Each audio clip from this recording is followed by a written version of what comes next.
Кейде адам баласы өмірінде ұшыраған әртүрлі келеңсіз оқиғаны, сәтсіз жағдайды ұмыта алмай, өзін іштей кеміріп, үнемі уайымдаумен болады. Өткен өкінішті оқиғаларды жиі еске алып, жан жарасын тырналап, қайта-қайта қаната береді. Таңның атысы, күннің батысы, өзін және айналасындағы жан біткенді кінәлау мен жазғырумен болады. Әттең, олай жасамағанда бұлай болмас еді. Бұлай жасағанда басқаша болар ма еді деп, ахілеп-үхілеп, бар уақытын өкінішпен өткізеді. Өткеннің ықпалынан шыға алмай, бүк түсіп жатып қалады. Еш нәрсеге зауқы соқпайды. Уайымның ерімінелігі терең тұңғиығына батады. Бір уайымды ойласам, 100 қайғыны қозғайды демекші. Мұндай күйдегі адамдар тек өткен шақпен өмір сүреді. Торығып, күйзеліске ұшырайды. Денсаулығынан айырылады. Тат темірді шірітетіні секілді, уайым да адамды кеміреді. Расында да уайымдың емі адамның ішкі сенімінде, берік иманында, терең дүниетанымында. Ең әуелі мынаны мойындауымыз қажет. Адам баласы ол пенде. Барлық нәрсе біз ойлағандай бола бермейді.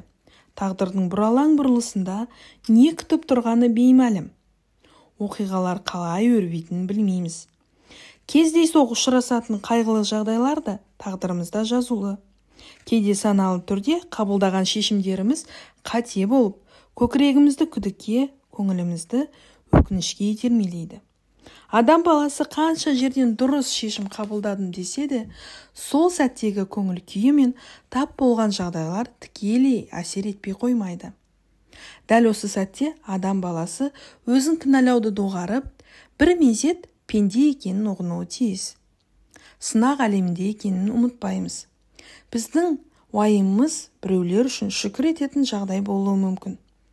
Мына дүниеде жоғалтқанымызды ана дүниеде табатынымыз анық.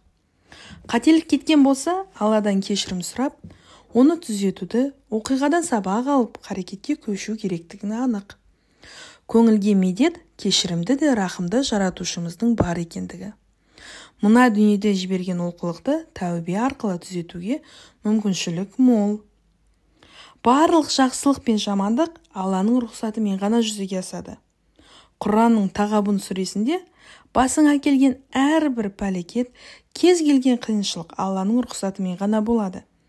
Кімде-кім Аллаға шынайы иман келтірсе, Алла оның жүрегін ақиқатқа және дұрыс бағытқа, тура жолға салады. Алла бүкіл нәрсені біледі делінген. Дүниенің біз білмейтін сырлары көп. Тағдырға иман жанымыздың сусыны. Кейбір ұнамаған істердің артында біз ойламаған жақсылықтар тұруы әбден мүмкін. Артынан қанша жүгірсек те жүзеге аспай қалған істер біз үшін қайырлы болуы да бек мүмкін. Олай болса, сенің де басыңа түскен жайсыздық өтеді. Өмір бір қалыпта тұрмайды. Ғұмыр бір сыдырғы болмайды. Түзуі болмаған секілді қисығы да ұшырасады. Сөзсіз қиыншылықпен бірге жеңілдік бар. Күмәнсіз ауырлықтан соң жеңілдік бар. Құранда қатар келген бұл екі аят та қиыншылықтан соң жеңілдік болатынын білдірген. Ендеше қақаған қыстан кейін жайма шуақ көктемнің келетіндігі, тас қараңғы түннен кейін бозарып таң ататындығы, алай-дүлей дауылдан соң тыныштықтың орнайтыны қандай заңдылық болса, қиыншылықтан кейін де жеңілдіктің жететіндігі сондай-ақ ақиқат.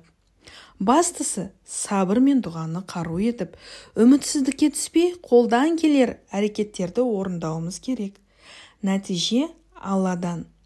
Өмірде кездесетін кез келген қиыншылықтың бізге ұнамаған оқиғалардың астарында ғұмырлық ғибрат бар.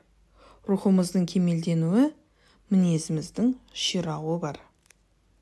Тағдырға иман мен ақыретке деген сенім осындай қиын сәттерде адамды адастырмайтын жалғыз ақиқат, теңдессіз күш.